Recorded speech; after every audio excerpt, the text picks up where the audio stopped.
رحم اللہ من قرأ الفاتحہ.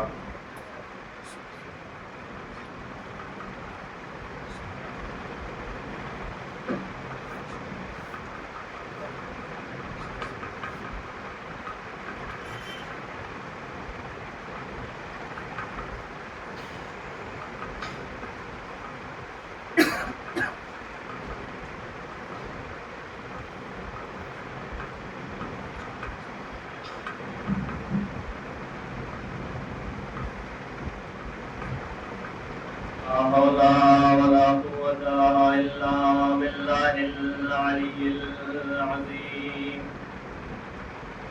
حسبنا الله ونعم الوكيل، نعم المولى ونعم النصير. أعوذ بالله من الشيطان الرجيم. بسم الله الرحمن الرحيم. الحمد لله رب العالمين، والصلاة والسلام والتحية والإكرام على النبي الأمي المكي المدني القرشي الهاشمي ومولانا أبي القاسم محمد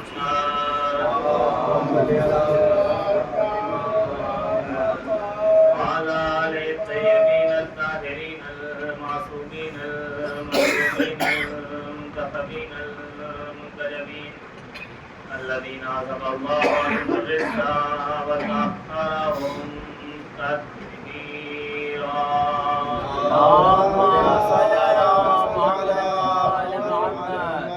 وداعيا إلى الله بإذنه وسراجا منيرا. أما بعد، فقد قال أمير المؤمنين علي بن أبي طالب: إلهي كفى بي عزا أن أكون لك عبدا، وكفى بي فقرا أن تكون لي ربا. صلوات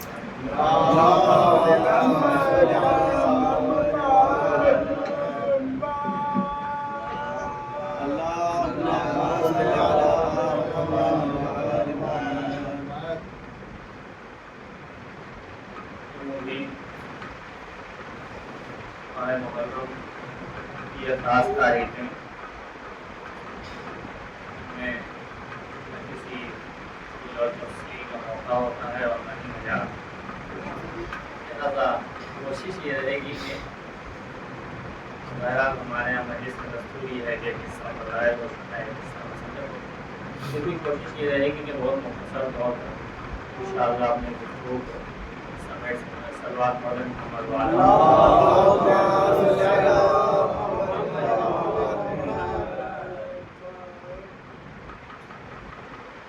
غرور، تکبر، گھمنڈ، فخر فروشی یہ اچھی چیز ہے یا بری چیز؟ ہر انسان کہے گا کہ بری چیز. اس کے مقابلے میں تواضع، خاکساری، انکساری، اپنے کو دوسرے سے بہتر نہ سمجھنا، دوسروں کو اپنے سے پست اور کمتر نہ سمجھنا، یہ اچھی چیز ہے. اسی لیے مختلف روایات احادیث میں کہا گیا کہ انسان کو تکبر، غرور اور گھمنڈ نہیں کرنا چاہیے، بلکہ اس کے بجائے تواضع اور خاکساری اختیار کرنا چاہیے. اس لیے کہ تواضع اور خاکساری اچھی چیز ہے. جیسا کہ معصوم نے کہا کہ ما تواضع احد رفعہ اللہ، کسی نے بھی تواضع اور خاکساری اختیار نہیں کیا مگر یہ کہ اللہ نے اس کو بلند مرتبہ بنا دیا. کون؟ ہر انسان چاہے گا کہ اس کا مرتبہ اللہ بلند کرے. تو جسے اپنا مرتبہ بلند کرنا ہو اسے غرور اور تکبر کرنے کی ضرورت نہیں ہے، بلکہ معصوم کے قول کے مطابق تواضع اختیار کرے، خدا خود بخود اس کے مرتبے کو بلند کر دے گا. تو اب یہ تواضع، خاکساری اور انکساری ہے کیا چیز؟ معصوم نے فرمایا کہ اگر کوئی شخص تواضع، خاکساری اور انکساری اختیار کرنا چاہتا ہے، غرور اور تکبر سے اپنے کو بچانا چاہتا ہے، تو اس کے لیے کچھ چیزیں، کچھ صفتیں اپنے اندر پیدا کر لیں۔ اس میں سے ایک صفت کیا ہے؟ معصوم نے کہا تجلس فی المجلس دون مقامک، جب کسی مجلس میں، جب کسی پروگرام میں، جب کسی جگہ، کسی بزم میں جاؤ تو جو تمہاری مقام اور منزلت ہے اس سے کم جگہ پہ بیٹھو۔ وَأَن تَرْضَىٰ فِي الْجُلُوسِ دُونَ الْمَجْلِسِ، اور ایسا نہیں ہے کہ جگہ نہیں ملی تو وہاں بیٹھنا پڑ گیا، نہیں۔ وَأَن تَرْضَىٰ فِي الْمَجْلِسِ دُونَ الْمَجْلِسِ، اور اس بیٹھنے پر دل سے راضی بھی رہو۔ اب اگر آپ کو کوئی اٹھا کے بلا رہا ہے تو وہ آپ کا احترام کر رہا ہے، اس میں کوئی حرج نہیں، لیکن معصوم یہ کہتے ہیں اگر تواضع اختیار کرنا چاہتے ہو تو اپنے اندر پہلی صفت کیا پیدا کرو کہ جب کسی مجلس میں، کسی جگہ جاؤ تو جو تمہارا مقام ہے اس سے کم ترین مقام پہ بیٹھنے کو ترجیح دو۔ یہ پہلی صفت ہے۔ تو جب یہ صفت پیدا ہوگی تو تواضع کی ایک صفت تمہارے اندر آ جائے گی۔ اسی لیے جب حکیم نصرانی جب وہ کوفے پہنچا ہے اور اس نے مولا کائنات امیر المومنین علی ابن ابی طالب علیہ الصلوۃ والسلام جو کوفے کے حاکم ہیں اس وقت، جب وہ کوفے پہنچا اور مولا علی کی حکومت میں اس نے مولا علی کا رہنے کا طریقہ اور ان کے حالات دیکھے کہ کوفے کا حاکم بوریا بچھا کر زمین پہ بیٹھتا ہے، تو فتویٰ بے ساختہ پکار کر کہا یا علی ما زینت کل خلافت بل زینتہا، خلافت نے آپ کو عزت نہیں بخشی ہے بلکہ آپ نے خلافت کو زینت بخشی ہے۔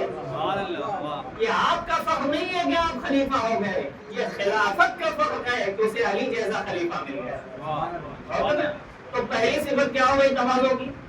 یعنی تجلس فی المجلس دون مقام، کہ اپنے مقام، اپنی منزلت کے اعتبار سے اپنے کم ترین جگہ پر بیٹھنے کی کوشش کرو۔ ہم نے یہ طے کر لیا کہ صاحب ہم خطیب ہیں، ہم ذاکر ہیں، ہم شاعر ہیں، ہم نہ جانے کیا کیا ہیں، تو اب ہماری جگہ ممبر کے نزدیک ہی ہونا چاہیے۔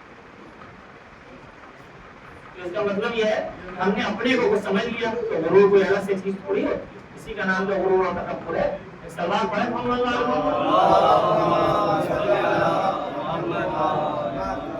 تو پہلی صفت کیا ہو گئی کہ اپنے مقام اور منزلت سے کم ترین جگہ پر بیٹھنے کے لیے راضی رہو۔ دوسری صفت معصوم نے کہا تواضع اور خاکساری اختیار کرنے کی دوسری صفت یہ ہے کہ جس سے بھی ملاقات کرو ان تسلم علی من تلقا، جس سے بھی ملاقات کرو پہلے کوشش کرو کہ تم پہلے سلام کرو۔ ہمارا کیا ہے؟ ہم عالم ہیں، ان کو ہمیں سلام کرنا چاہیے، ہم ڈاکٹر ہیں، ہم انجینئر ہیں، ہم نہ جانے کیا کیا ہیں، وہ اکڑے کھڑے پڑے کہ آنے والا مجھے جھک کے سلام کرے، یہ بھی نہیں سوچتے کہ اکڑنا سوکھے ہوئے درخت کی علامت ہے، پھلدار درخت ہمیشہ جھکا ہوتا ہے۔ سلام پڑھیں محمد۔ دوسری صفت تواضع کی کہ جو ملے اسے سلام کرو۔ تیسری صفت معصوم کہتے ہیں کہ جب تم صحیح بات کہہ رہے ہو، دو آدمیوں میں گفتگو ہو رہی ہے، جب تم صحیح بات کہہ رہے ہو اور سامنے والا تمہاری بات ماننے کو تیار نہ ہو تو تواضع اور خاکساری یہ ہے کہ تم فضول بحث نہ کرو، وہاں سے ہٹ جاؤ۔ ہم صحیح بات کہہ رہے ہیں پر ماننے کو تیار، تو ماننے کو تیار نہیں تو معصوم کہتے ہیں تم بحث نہ کرو، یہی تمہاری خاکساری ہے، یہی تمہارا تواضع۔ چوتھی صفت تواضع کی تو معصوم نے کہا کہ جب تم کوئی اچھا کام کرو، کوئی اچھا کام کرو، تمہارے اندر کوئی فضیلت آ جائے تو اس اچھے کام پر، اس فضیلت پر دوسروں سے تعریف کی امید نہ رکھو۔ ایک شاعر کا کوئی اچھا شعر پڑھ کر لوگوں سے واہ واہ کی امید کرنا، ایک خطیب کا کوئی اچھا نقطہ بیان کر کے تعریف کی امید کرنا، یہ اس بات کی دلیل ہے کہ آپ اندر سے اپنے کو کچھ سمجھ رہے ہیں۔ ورنہ اگر آپ نے خدا کے لیے یہ کام کیا ہوتا تواضع اور خاکساری اپنے کو کچھ نہ سمجھتے ہوئے یہ کام کیا ہوتا تو اگر یہ دنیا مد اور تعریف کی زبان بند کر بھی لے گی تو خدا تعریف کی زبان باز کر دے گا. یہی وجہ ہے کہ کل جب ایک مجاہد میدان میں جنگ کرتا رہا اور تلوار ٹوٹ گئی لیکن مجاہد خدا کے لیے ثابت قدم رہا اور خدا نے جبرائیل کے ذریعے آسمان سے ذوالفقار بھیجا تو ساری دنیا اس کی مداح میں خاموش تھی لیکن قدرت جھوم کے ترانہ پڑ رہی تھی. لا فتح الا علی لا سیف الا ذوالفقار.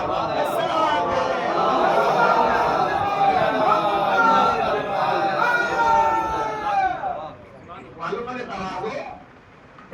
ساری ان کے ساری اچھی صفات اور اس کے برعکس غرور، تکبر، گھمنڈ، فخر فروشی، میں یہ ہوں، میرے باپ دادا یہ تھے. سلطان بھوت جو محاورہ ہمارے یہاں مشہور ہے یہ سب کیا ہے؟ یہ غرور، تکبر خدا کو ناپسند ہے.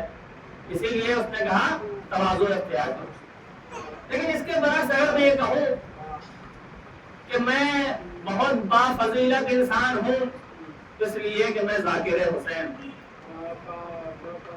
میرا مرتبہ بلند ہے چونکہ میں در اہل بیت سے وابستہ ہوں، کیونکہ یہ غرور اور تکبر ہے. آپ بھی کہیں بے اچھی بات ہے بات. تو اس کا مطلب یہ ہوا کہ غرور اور تکبر میں بذات خود کوئی برائی نہیں پائی جاتی بلکہ یہ دیکھا جائے گا کہ تم کس چیز پر غرور اور تکبر کر رہے ہو. اگر جس چیز پہ غرور اور تکبر کر رہے ہو وہ بری تو غرور اور تکبر بری چیز، اور جس چیز پر تم غرور اور فخر کر رہے ہو اگر وہ اچھی تو اس کا مطلب یہ کہ فخر اور غرور اچھی چیز ہے. مولا کائنات امیر المومنین علی ابن ابی طالب علیہ السلام تو خدا نے جتنی فضیلتیں عطا کی ہیں کون سی فضیلت ایسی نہیں جس پہ علی فخر کر سکتے ہو؟ علی کہہ سکتے تھے کہ میرے فخر کے لیے یہی بہت ہے کہ میں ساقی کوثر ہوں. ہے کائنات میں کوئی جو علی کے مقابلے میں ساقی کوثر ہو؟ علی کہہ سکتے تھے تمہاری کیا اوقات ہے، ہمارے فخر کے لیے یہی بہت ہے کہ میرے دونوں بچے جوانان جنت کے سردار ہیں. کہہ سکتے تھے نہیں کہہ سکتے؟ علی کہہ سکتے تھے کہ ہمارے فخر کے لیے یہی بہت ہے کہ میں جنت میں جاؤں گا. کیا ہم میں سے کسی کو جنت میں جانے کا یقین ہے؟ کہ امید ہونا اچھی بات ہے لیکن کسی کو یقین ہے کہ میں جنت میں جاؤں گا؟ ہوں گے مولانا صاحب، ہوں گے بڑے بڑے عہدے والے، لیکن کوئی یقین سے کہہ سکتا ہے کہ میں جنت میں جاؤں گا؟ یہ ٹھیک ہے کہ پیغمبر اکرم حضرت محمد مصطفیٰ صلی اللہ علیہ وسلم نے فرمایا من بکا علی الحسین او بکا او تباکا وجبت له الجنہ، جو حسین پر روئے یا رلائے یا رونے والوں کی صورت بنائے اس پر جنت واجب ہے. امام خمینی رضوان اللہ تعالی علیہ اس حدیث کی شرح میں لکھتے ہیں کہ صحیح ہے یہ بات کہ نبی نے فرمایا کہ جو حسین پر روئے رلائے یا رونے والوں کی صورت بنائے اس پر جنت واجب ہے، لیکن اس کی شرط بہت سخت کہ حسین پر روئے. اب یہ کون طے کرے گا کہ ذاکر جو رلا رہا ہے وہ حسین پر رلا رہا ہے، رونے والے جو رو رہے ہیں وہ حسین پر رو رہے ہیں؟ تو جب یہ طے نہیں ہو سکتا تو اسی لیے کسی کو یقین بھی نہیں ہو سکتا کہ ہم جنتی ہیں. لیکن کیا اس مجمع میں سے نعوذ باللہ کوئی ایسا ہے کہ جس کو اس بات میں شک ہو کہ مولا علی علیہ السلام جنت میں جائیں گے یا نہیں؟ تو جب ہمیں اس بات کا شک اور گمان بھی نہیں ہو سکتا تو علی فخر کر سکتے تھے کہ ہمارے فخر کے لیے یہی بہت ہے کہ میں جنتی ہوں، ہمارے فخر کے لیے یہی بہت ہے کہ میں ید اللہ ہوں، میں وجہ اللہ ہوں، میں عین اللہ ہوں، میں ولی اللہ ہوں. لیکن ہماری جانیں قربان ہو جائیں علی پر. اتنی ساری فضیلتیں ہونے کے باوجود علی نے اپنی کسی ایک فضیلت پہ فخر نہیں کیا. اگر فخر کیا تو صرف اس بات پر کہ الہی کفا بی عزت ان اکون لک عبدا. پروردگار علی کے فخر کے لیے یہی کافی ہے کہ علی تیرا بندہ ہے، تو اس کا رب ہے.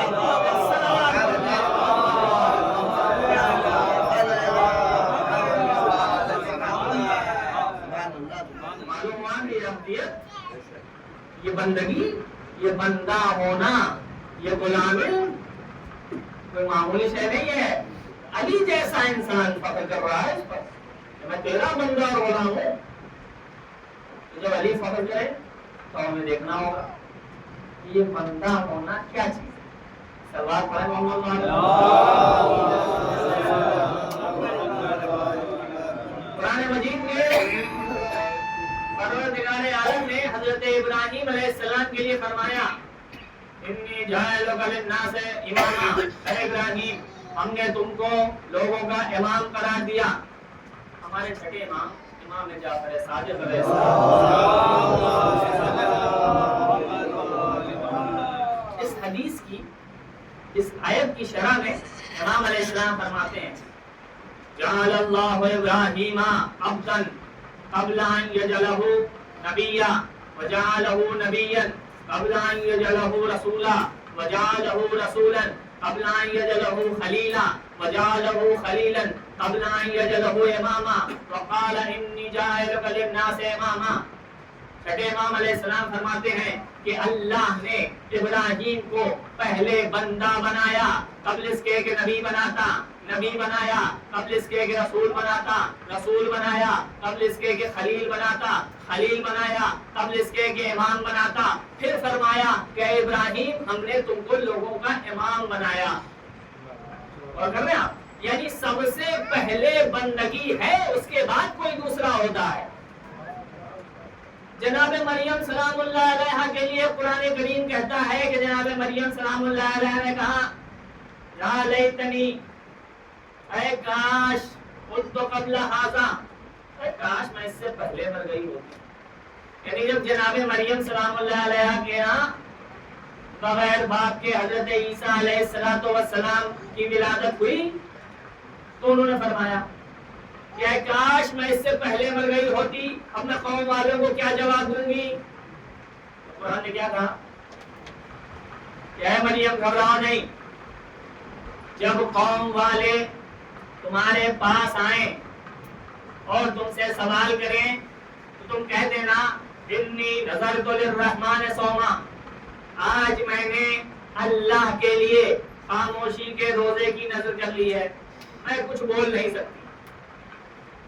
پھر کیا ہوا؟ قوم والے آئے یا اختہ ہارون، اے مقدس اور پاکیزہ بی بی، نہ تمہارا باپ کوئی برا آدمی تھا نہ تمہاری ماں کوئی بری خاتون تھی، پھر یہ بچہ کہاں سے آیا؟ قرآن کیا کہتا ہے؟ فاشارت الیہ، چولہے میں پڑے ہوئے گہوارے میں پڑے ہوئے بچے کی طرف اشارہ کر دیا، اس سے پوچھو. اب قوم نے کیا کہا؟ قرآن اس کی عکاسی کرتا ہے کیف نکلم من کان فی المہد صبیا، ارے ہم کیسے کلام کر سکتے ہیں اس بچے سے جو ابھی گہوارے میں پڑا ہوا ہے. یہاں قرآن کی نزاکت دیکھیے، یہاں پر بھی قوم والوں نے اپنی بے بسی کا اعلان کیا ہے. کیف نکلم، ہم کیسے کلام کر سکتے ہیں، یہ نہیں کہا کہ یہ بچہ کیسے بول سکتا ہے. ایک سوال پڑھ لیں محمد.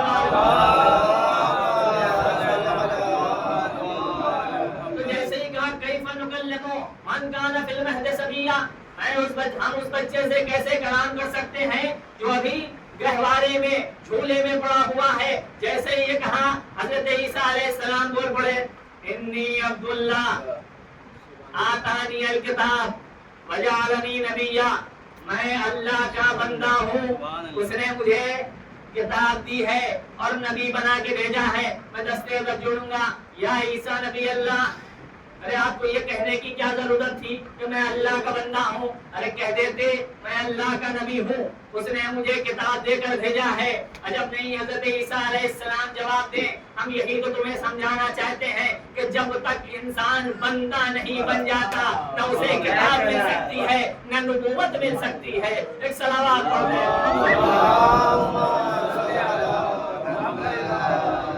معلوم ہوا بغیر بندہ بنے نہ کوئی نبی بن سکتا ہے، نہ صاحب کتاب بن سکتا ہے، نہ صاحب شریعت بن سکتا ہے. آج مجلس کے بعد مجھ سے کہا گیا کہ نماز پڑھا دیجیے. میں نے کہا کوئی مسئلہ نہیں، نماز پڑھا۔ اب صاحب جب نماز میں نے پڑھائی ظہر کی تو میں نے تشہد پڑھا، کہا اشہد ان لا الہ الا اللہ واشہد ان محمدن سید رسول۔ اب جیسے ہی نماز ختم ہوئی ایک بزرگ ہمارے پاس آئے اور کہنے لگے کیا کیا؟ میں نے کیا ہوا؟ کہنے لگے تشہد میں آپ نے کہہ دیا اشہد ان محمدن سید رسول۔ میں نے کہا چلیے اگلی نماز صحیح کرو۔ عصر کی نماز ہوئی، میں نے پھر تشہد پڑھا، اشہد ان لا الہ الا اللہ واشہد ان محمدن خاتم الانبیاء۔ اب صاحب نماز کا ختم ہونا تھا، ارے حضور یہ آپ نے کیا کیا؟ کیا آپ ایران سے پڑھ کے آئے ہیں، نماز غلط کرا دی۔ میں نے کہا کیوں بھائی، کیوں نماز غلط ہو گئی؟ ارے آپ نے پہلی نماز میں پڑھا اشہد ان محمدن سید رسول، دوسری نماز میں پڑھا اشہد ان محمدن خاتم الانبیاء۔ میں نے کہا پھر کیا پڑھنا تھا؟ کہ آپ کو پڑھنا تھا اشہد ان محمدن عبدہ ورسولہ۔ میں نے کہا بھائی میں نے تو اس سے بڑی بات کہہ دی، آپ کہتے ہیں پڑھنا چاہیے تھا اشہد ان محمدن عبدہ ورسولہ، میں گواہی دیتا ہوں کہ محمد خدا کے بندے اور اس کے رسول ہیں، تو میں نے تو اس سے بڑی بات کہہ دی اشہد ان محمدن سید رسول، میں گواہی دیتا ہوں کہ محمد رسولوں کے سردار ہیں۔ میں نے دوسری نماز میں کہا اشہد ان محمدن خاتم الانبیاء، میں گواہی دیتا ہوں کہ محمد خاتم انبیاء ہے، تو پھر غلطی کیسے ہو گئی؟ اب ایک بزرگ نے بڑے آہستہ سے کہا کہ ہمیں تو اتنا پتا ہے اگر ابدیت کی گواہی نہ دی تو نماز قبول نہیں ہوگی۔ تو معلوم ہوا کہ بغیر ابدیت کی گواہی کے، بغیر عبد بنے، بغیر بندہ بنے نہ کوئی نبی بن سکتا ہے، نہ کوئی رسول بن سکتا ہے، نہ کوئی صاحب کتاب بن سکتا ہے۔ تو اب مجھے کہنے دیجئے کہ جب عبد بنے بغیر، بندہ بنے بغیر نہ کوئی نبی بن سکتا ہے، نہ کوئی رسول بن سکتا ہے، تو پھر عبد بنے بغیر، بندہ بنے بغیر کوئی شیعہ کیسے ہو سکتا ہے، کوئی مسلمان کیسے ہو سکتا ہے؟ ایک صلوات پڑھتے ہیں۔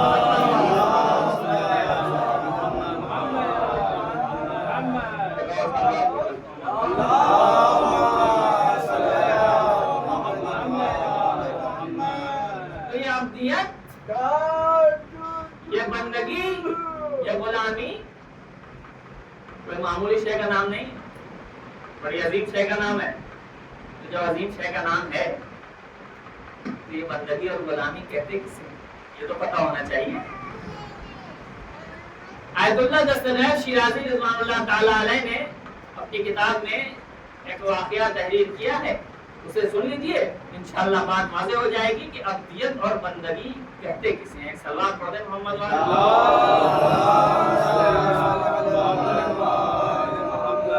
وہ لکھتے ہیں کہ پہلے زمانے میں غلام اور کنیزیں خریدنے کا رواج خریدنے، جس طرح سے آج لوگوں کا اسٹیٹس گاڑیوں سے طے ہوتا ہے، 2-3 گاڑی بنگلے میں کھڑی مل جائے گی، پھر بھی دیکھیے گا کہ بازار میں گاڑی خریدتے مل جائیں گے۔ ارے حضور آپ 3 گاڑی پہلے سے آپ یہاں خرید، کیا مولانا صاحب یہ والی نئی آئی ہے نا، اس سے ذرا اسٹیٹس پتہ چلتا ہے، سماج اور معاشرے میں اسٹیٹس اونچا ہوتا ہے۔ تو آج کے زمانے میں گاڑی سے اسٹیٹس ناپا جاتا ہے، اس زمانے میں غلام اور کنیزوں سے اسٹیٹس ناپا جاتا ہے۔ جس کے گھر زیادہ غلام اور کنیز ہوں اس کا اسٹیٹس اونچا ہے۔ تو صاحب بازار لگتے تھے غلام اور کنیزوں کے، ایک شخص غلام خریدنے پہنچ گیا، اس نے دیکھا کہ بازار میں ایک بہت لاغر اور نحیف قسم کا غلام تھا، تو وہ اس کے مالک کے پاس گیا، اس نے کہا بھائی اس کی قیمت کیا ہے؟ اب اس نے جو قیمت بتائی کئی گنا زیادہ، مان لیجئے کہ اگر اس کی قیمت 10-20 دینار اور درہم ہو، 100 درہم بتا دی۔ اس کی خاصیت کیا ہے؟ اس کی خاصیت کیا ہے؟ کتنا دام؟ مالک نے کہا کہ اس کی خاصیت یہ ہے، یہ ادب بندگی جانتا ہے، یہ غلامی کے ادب اور فریضے کو جانتا ہے۔ اچھا وہ بھی بڑا جوہر شناس. اس نے کہا اگر ایسی بات ہے تو میں اتنا پیسہ دینے کو تیار. خریدا لے کے آ گیا. گھر پہنچا, غلاموں کو حکم دیا اسے قید کر دیا جائے. اب امتحان لینا ہے نا کہ ادب زندگی کتنا جانتا ہے. اسے قید کر دیا جائے. قید کر دیا. اس کا کھانا بند کر دیا جائے. ایک وقت گزرا, 2 وقت گزرا. اس نے کہا مجھے کھانا چاہیے. کہا مالک کا حکم ہے کھانا نہیں ملے گا. پانی چاہیے. مالک کا حکم ہے پانی نہیں ملے گا. بلایا, کچھ بولا نہیں, وہ تو خاموش پڑا ہے. اس نے کہا کھانا چاہیے. آ گیا مالک کا حکم نہیں ملے گا. پانی چاہیے. مالک کا حکم نہیں ملے گا. وہ خاموش پڑا, کچھ بولتا ہی نہیں. اسے کوڑے مارو. کوڑا مارا گیا. اب کچھ بولا نہیں, وہ تو کوڑے کھا رہا ہے. اور اسے شکنجا دو, تکلیفیں پہنچاؤ. شکنجا دیا. اب کچھ بولا مالک کے خلاف کہ نہیں, وہ تو خاموشی کے ساتھ ساری مصیبتیں تکلیفیں برداشت کر رہا. لے آؤ میرے پاس. لایا گیا. توجہ سے آتا کہ بھائی میں نے بلا وجہ تجھے قید کرا. کہ آپ جانیے کہ بلا وجہ تجھ پہ کھانا پانی بند کر دیا. آپ جانیے کہ بلا وجہ تجھے کوڑے لگوائے. آپ جانیے کیوں. کہا آپ ہیں ہمارے آقا, ہم ہیں آپ کے غلام اور بندہ, اور ادب بندگی یہ ہے کہ مالک جس حال میں رکھے اس میں خوش رہو. ادب بندگی غلامی کا ادب یہ ہے کہ مالک جس حال میں رکھے اس حال میں خوش رہو. ہمارے ساتھ میں امام موسیٰ کاظم علیہ السلام.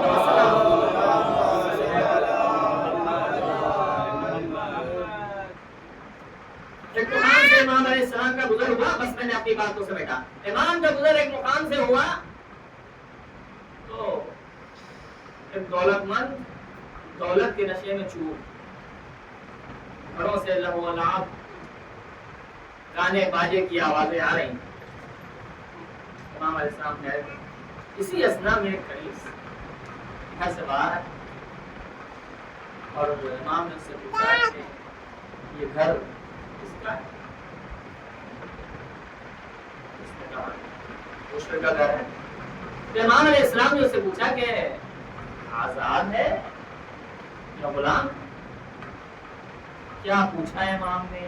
اس نے کیا سمجھ کے جواب کہ وہ بھلا کیوں غلام ہوگا کسی کا, اس کے تو خود اتنے سارے غلام اور کنیزیں محل میں موجود ہیں. امام نے کہا یقیناً اگر بندہ ہوتا تو اپنے مالک کی مرضی کے مطابق عمل کرتا, اس کی مخالفت نہ کرتا. یہ کہہ کے امام آگے بڑھا. اب جب کنیز واپس پلٹی, اسے تو کچھ سمجھ میں نہ آیا کہ انہوں نے کیا کہا. جب واپس پلٹی تو اس نے کہا کہ اتنی تاخیر سے کیوں آئی ہے. میں کوڑا پھینکنے گئی تھی, ایک شخص ادھر سے گزر رہا تھا. کیا کہا اس نے. کہا اس نے پوچھا کہ یہ گھر آزاد کا ہے یا غلام کا. میں نے کہا آزاد کا. وہ بھلا کیوں غلام ہوگا, اس کے تو خود سینکڑوں غلام اور کنیزیں موجود ہیں. اب پھر اس نے کیا کہا. کہا اس نے کہا یقیناً یہ آزاد کا گھر ہے. اگر غلام کا گھر ہوتا تو اپنے مالک کی مرضی کے مطابق عمل کرتا. معصوم زبان سے نکلے ہوئے جملے تھے.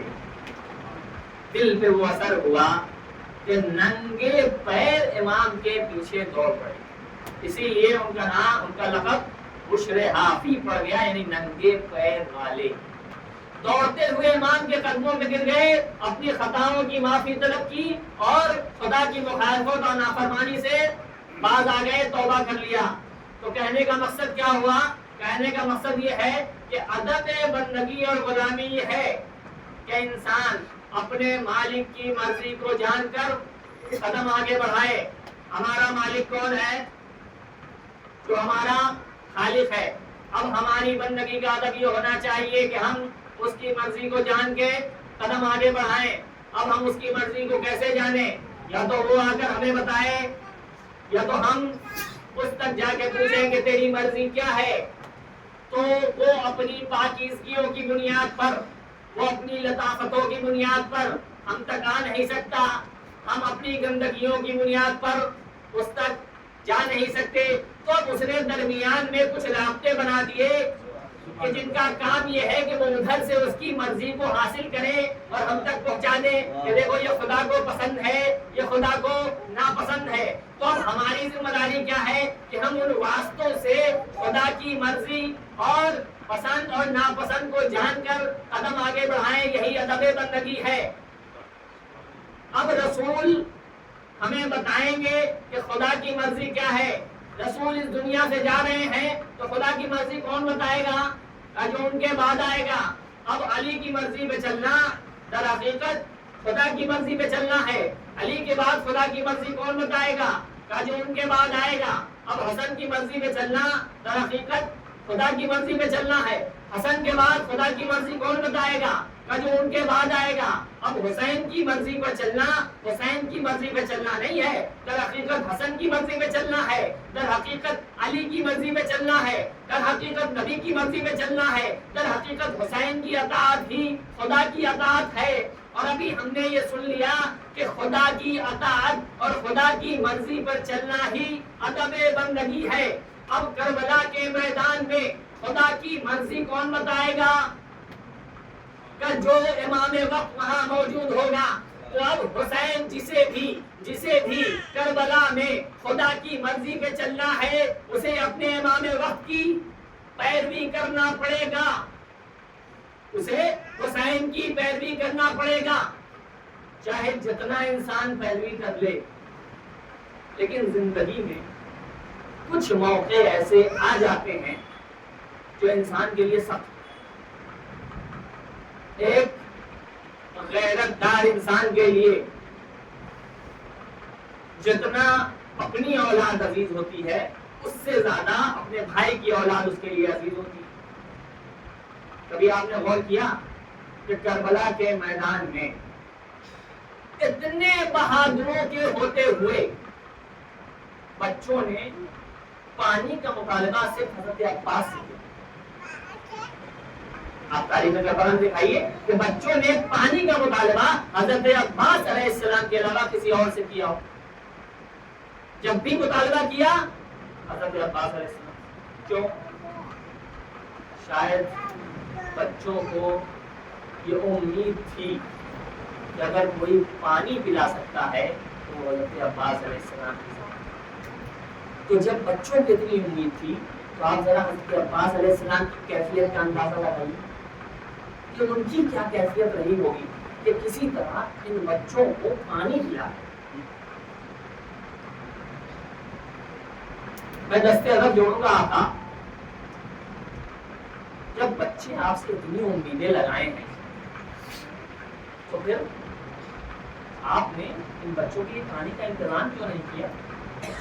7ویں محرم سے پانی ختم ہو گیا، 7ویں محرم گزری، 8ویں محرم گزری، 9ویں محرم گزری، جب نہیں حضرت عباس علیہ السلام آواز دیں تم سے کس نے کہہ دیا کہ میں نے بچوں کے لیے پانی کا انتظام نہیں کیا؟ اب جو میں نے مقتل دیکھا، تاریخ نے دیکھا، تو مجھے تاریخوں میں یہ ملا کہ حضرت عباس علیہ السلام نے کربلا کی سرزمین پر متعدد کنویں کھودے ہیں تاکہ پانی نکل آئے، لیکن کنووں سے پانی نہیں۔